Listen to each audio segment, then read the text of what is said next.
Hello friends, welcome to Knowledge House. Right now we'll be looking into today's The Hindu newspaper that is of date 18th of August 2018. So as usual, we'll be looking into only articles that are reported from a UPSC and various other competitive exams perspective. So I welcome you all to this video. Let's start. The first article is regarding the Supreme Court favoring the lowering of storage at Mullaperiyar Dam. So Mullaperiyar is a controversial dam that is located in Kerala, but it is managed by it's in a border place between Kerala and Tamil Nadu, and we'll be looking at a deeper understanding, or we'll be looking into the deeper part of this particular issue at the later part of this today's analysis. So right now, let's finish with this article. That is, Supreme Court on Friday suggested that the Disaster Management Subcommittee, the National Crisis Management Committee, and the Supervisory Panel monitoring the Mullaperiyar Dam in the flood-hit Kerala hold a meeting to explore ways to reduce the water level to the dam to 139 feet. That is, I'll repeat the statement once again. The Supreme Court on Friday suggested that the Disaster Management Subcommittee, that is the National Crisis Management Committee, and the Supervisory Panel monitoring the Mullaperiyar Dam in the flood-hit Kerala holds the meeting to explore ways to reduce the water level in the dam to 139. It said every step should be taken in advance to warn the people living in the downstream areas before the water is released from the dam. The court said Kerala should follow the instructions issued by the NCMC, that is the National Crisis Management Committee, on rescue and rehabilitation, while Tamil Nadu government should be scrupulously complying with any instruction to bring down the water level to the dam. So as of now, let's finish it with this because I know just by reading this particular article you won't understand anything. So please stay with me till the end of this article or today's analysis. So that's all about this article. Moving on to the next one. It is again regarding the same issue, that is Tamil Nadu government refuses to reduce the Mullaperiyar level. So Tamil Nadu has dissented from the advisory that was issued by the Supreme Court nominated expert committee to reduce the water level in the Mullaperiyar Dam by 2 to 3 feet. So definitely the question comes, because why Tamil Nadu is saying this, despite Kerala going through such a crisis time. So there was an unconfirmed statement that because they were afraid it would set a precedent of the state being forced to release water in the future too if demanded by Kerala. Moreover, if the Idukki Dam downstream also now have released water, more water from the Mullaperiyar could only worsen the Kerala's flood problems. That's what Tamil Nadu official has said. So this is an unconfirmed part, but there is some logic in it. So that's all important about this article. Moving on to the next one. It is a proposal for city level GDP under study. So with the urban India responsible for increasing the large share of national GDP, the center now hopes to bring out a city level GDP data. This could help both cities and investors make wise decisions and also help municipal bodies raise funds for their own infrastructure needs and various other things. That is what a ministry at the Housing and Urban Affairs has, uh, that is an official at the Ministry of Housing and Urban Affairs has said. So the urban sector is likely to account for 75% of India's GDP by 2020, according to the government data, as well as several internal expert reports. This is a sharp hike from the 1951, when the urban sector contributed only to 29%. That is from 29 to 75%. That's what the says. That is urban sector. The contribution for the GDP, contribution to the GDP from the urban sector has risen from 29% to 75%. So by 1981 it was 45, and by 2011 it was 60. So this shows how fast or how steadily the increase is being witnessed. And coming to the last part of this particular article, city level GDP data, the official said, could help the municipal bodies make better decisions on infrastructure investment and also leverage their economic strength to raise funds to finance their needs. That's all important about this article. Moving on to the next one, it is regarding, and it is an international affairs related news, that is Nepal crime reform spark press freedom concerns. So press freedom is definitely a matter of importance. There can be a main question regarding this, how it has, it is considered as a necessary pillar in a democracy. So definitely the question can be how effective is the press freedom in maintaining the democratic standards, or something related to such a dimension. There can be a question. So as of now, let's look into this article. That is the media have warned, that is cautioned, that the communist-led government, which has shown an increasing intolerance for dissent, could use the vaguely worded code to silence the critics. The new law that makes the publishing private information, recording audio, or taking pictures without permission punishable by up to 3 years in jail and fine. This is really a disappointing law in a country like Nepal. So, publishing content that damages a person's reputation directly or through satire is also subject to the same sentence. So, this definitely affects the kind of cartoonist kind of people. They make, they are very good at, comparing the same situation with India. Even a lower level politician to the highest level, everyone will be trolled by various parts, and also they will be, often characterized in cartoons, caricatures, and various kind of things. So comparably, India is in a better position. But whenever the freedom, whenever the that is the press freedom index comes into the news, there in India used to be a position at the low because of various kinds of attacks against the journalists that are happening in various parts of the country. So the general law, that is, this particular article says, these general laws can be misused to silence the journalist and discourage investigative reporting. So that's all important about this particular article. Moving on to the next one. So please look into who publishes the press freedom index, and what are the other dimensions, or what kind of parameters are selected for measuring the press freedom index. So that's all important about this. Next one is regarding the Uyghurs. Chinese Uyghurs feel states long reach. So this article starts with a personal experience of a Chinese, that is Uyghur migrant in France. So the important part here is, on Monday, Chinese officials were grilled by a UN Human Rights Committee in Geneva over reports that it is holding up to 1 million Muslims, mostly Uyghurs, in the camps under cover of a massive anti-terrorism drive. China has appointed that is, China has pointed to a series of attacks in Xinjiang by the suspected Islamist radicals in the recent years as a justification for the clampdown in the region, with a long history of tensions with the Beijing. So, because it has called the reports of internment camps completely untrue, saying that they are education and training centers. So definitely, China is a country where press freedom is, press is really, really, really censored. So we cannot completely rely on what the media statements and various other kinds of statements that come from within China are saying. So that's all important about this.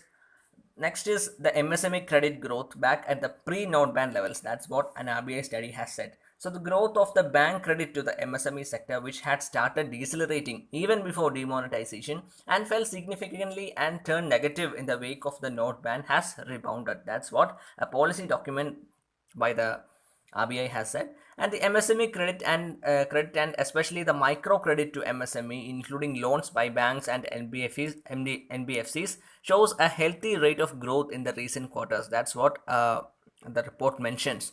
And in contrast, while the GST implementation does not seem to have any direct significant impact on the credit, it adversely impacted MSME exports. So MSME sector comprises more than 63 million units and employs about 101, that is 100, 111 million people.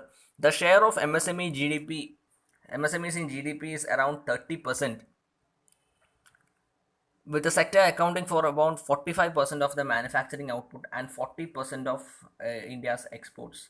So the anyway, just have a glance at these statistics, because it will help you to formulate better points while writing answers.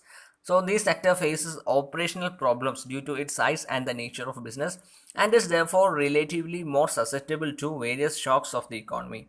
And MSMEs largely operate in the informal sector and comprise a large number of micro enterprises and daily wage earners. That's what the particular report has said. And we are moving on to the next one. It is regarding the payment operators. That is a comment by the Reserve Bank Governor Ujit Patel. The operators should ensure that no corner is cut regarding cybersecurity. After all, in a network environment, we are only as strong as the weakest link. That's what Dr. Patel has said in his address at the release of UPI 2.0. That is the second version of the Unified Payment System. That is Unified Payment Interface. That's what the full form of UPI, Unified Payment Interface. So this is a application by the National Payments Corporation of India in PCI, and please have a look at both these, whether it is a statutory body kind of body and all that. The RBI posted the particular part of that speech in its website, and it will be worth noting to have a deep look into it.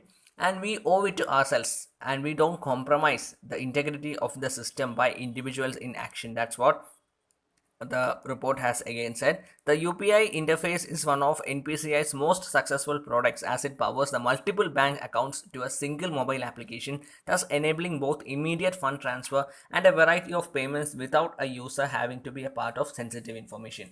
That's what uh, that's all about the newspaper part. And I promised, just like I promised, I'm taking you to the deep issues of the Mullaperiyar. So gist of the matter in just 3 points. That's what the first thing I'm going to be and to that is the first thing that we are going to do. Tamil Nadu operates the dam in Kerala and wants to increase the water level in it. So Kerala worries that dam will get destroyed any time due to its old age and or due to earthquake, because this particular dam is in a really eco sensitive area and eco and geologically sensitive area.